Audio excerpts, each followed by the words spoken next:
This is the first part in a series I call The U.S. Role in a Changing World, Foreign Relations and U.S. Foreign Policy, and this is Major General Smedley Butler.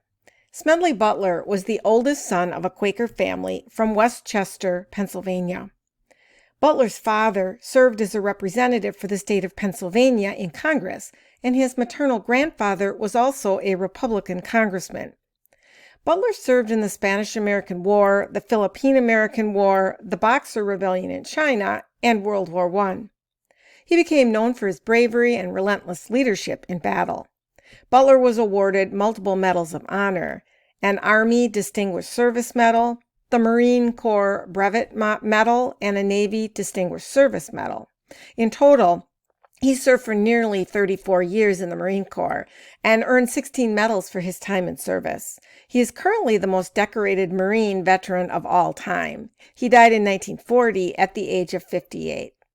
Butler served in many roles after he left the U.S. military. He became a champion of veterans' rights.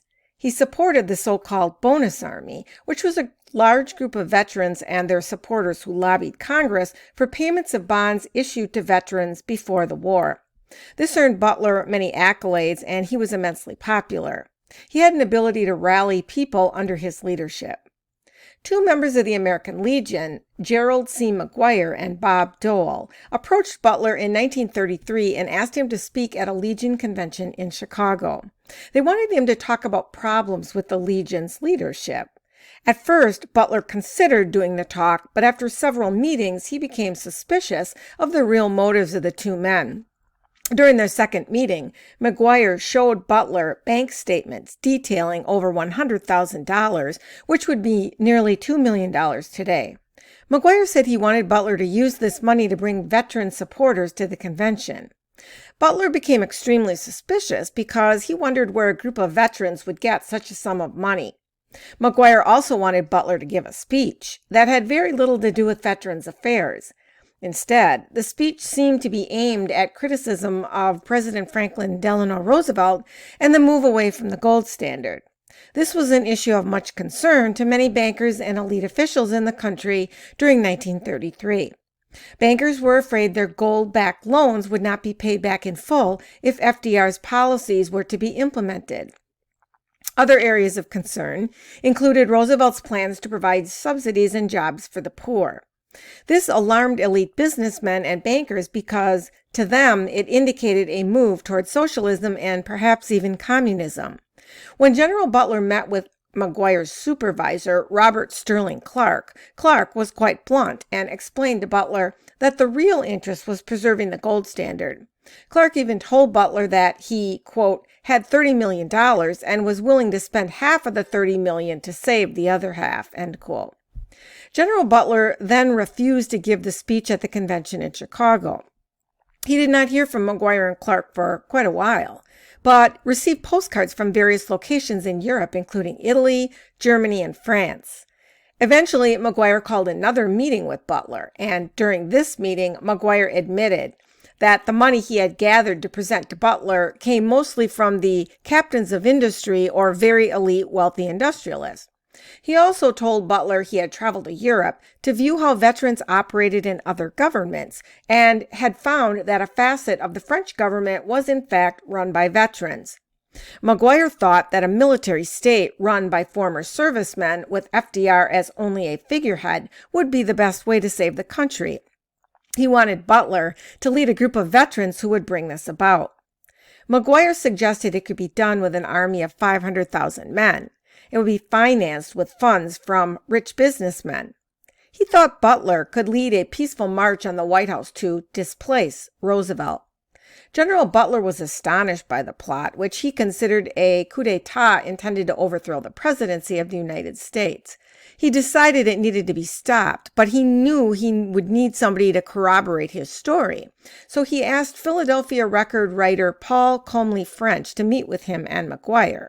McGuire agreed to the meeting, but explained to French that a fascist state was the only answer for America, and that Smedley Butler was the ideal leader because of his rapport with members of the Army, as well as his organizational skills. Astonished by the details of the plot, General Butler declined to carry it out. Instead, he appeared before the McCormick-Dixon Congressional Committee or the Special Committee on Un-American Activities. He told the committee what he knew about the plot to seize the presidency in November 1934. At first, the committee was skeptical and discounted most of what Butler said in his testimony. But after French and McGuire testified, the committee investigated further and ruled that all of Butler's testimony could be corroborated as factual. However, they noted that the plot had never come to fruition and expressed doubt that it would ever have been carried out. The plot became known as the White House coup and Wall Street putsch. Many news sources, however, derided Butler's claims, and the committee's final report was not made available to the public.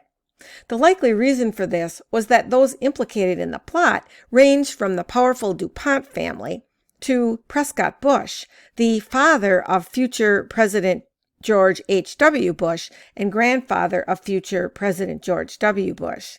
Evidence of the validity of Butler's testimony was not released until the 21st century, when the committee's papers were published in the public domain. No one was ever prosecuted in connection to the plot.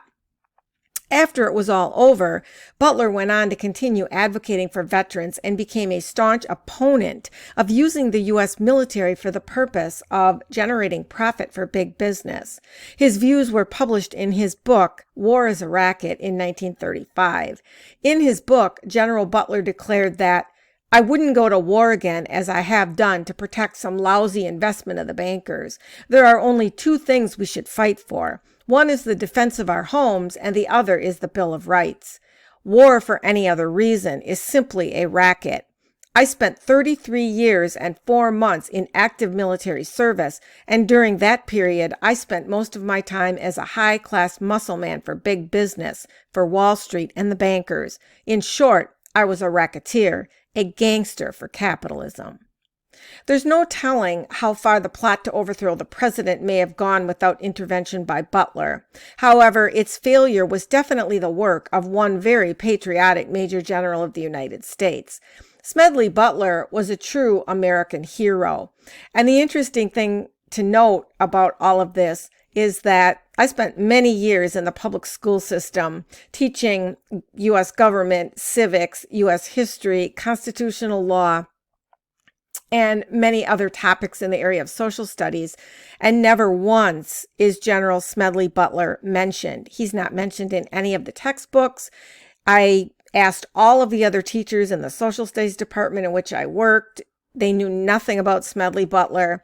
And this, I feel, is doing a great disservice to the students who are in the public school system who are not being taught about Smedley Butler, pretty much because of the connections between the elite businessmen who were involved in the plot and those who became, of course, eventual presidents of the United States.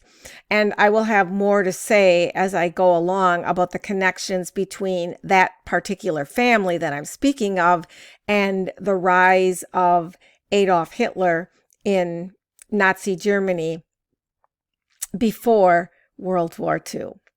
That's the first part in this series. It will be rather lengthy, but I will talk about many topics that are connected with especially the growing power of the presidency in the United States and how the presidency is being used to wield powers of creating war and fomenting war that the Constitution of the United States does not grant. See you next time.